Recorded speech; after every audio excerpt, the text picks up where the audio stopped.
Cloning DNA adalah sebuah metode untuk mengisolasi urutan DNA tertentu dari campuran kompleks urutan DNA yang berbeda untuk mengkloning fragmen DNA. Umumnya, vektor plasmid mengandung 3 elemen, di mana ada situs cloning fragmen DNA asing dapat dimasukkan ke gen resistensi. Dalam hal ini memungkinkan untuk pertumbuhan aktif sel inang. Untuk mereplikasi sel inang harus menyisipkan 2 DNA asing. Yang pertama kali dilakukan adalah menggunakan enzim resistensi untuk memotong di situs cloning, di mana di sini ada ECOR1 memotong urutan pendomik yaitu GAA-TTC untuk menghasilkan ujung berantai tunggal yang disebut dengan ujung lengket. Hibridasi dengan potongan DNA apapun yang juga telah diukir dengan DNA asing ECO1 yang berisi urutan yang ingin kita klon dapat diterima dengan ECOR1 dan kemudian dicampurkan dengan vektor. Ujung lengket dari molekul DNA asing dan plasmid berhibridasi dan kemudian disegel ke dalam ikatan fosfodiester oleh enzim DNA ligase yang menciptakan plasmid rekombinan.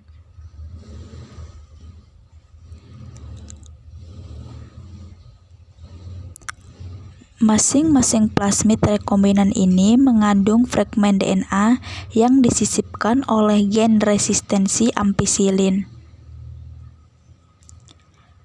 Plasmid rekombinan melingkar dengan demikian di setiap plasmid membawa fragmen unik DNA asing.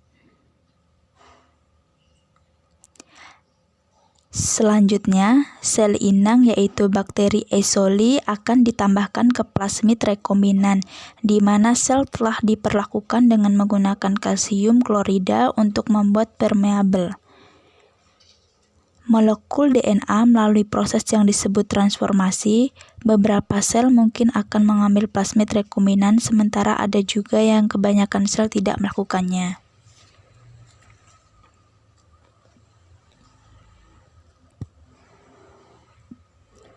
Sel-sel bakteri akan dituangkan dalam cawan Petri yang berisi antibiotik ampisilin. Dengan adanya ampisilin, hanya sel-sel yang resisten yang akan tumbuh.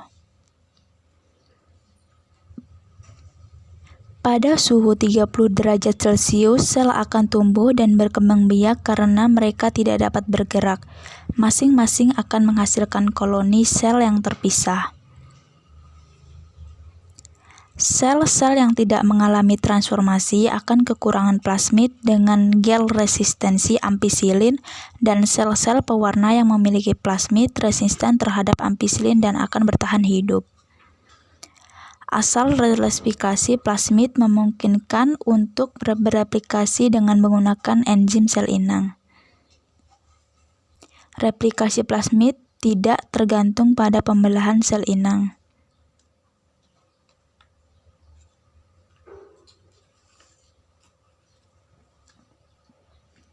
Ketika plasmid bereplikasi dengan sel inang, maka akan berlipat ganda jumlah salinan plasmid rekombinan, di mana akan diperkuat dengan sel anakan ganda yang membentuk koloni atau klon karena semua sel inang dalam koloni berasal dari satu sel. Semua akan mengandung salinan plasmid rekombinan yang sama dengan fragmen DNA asingnya.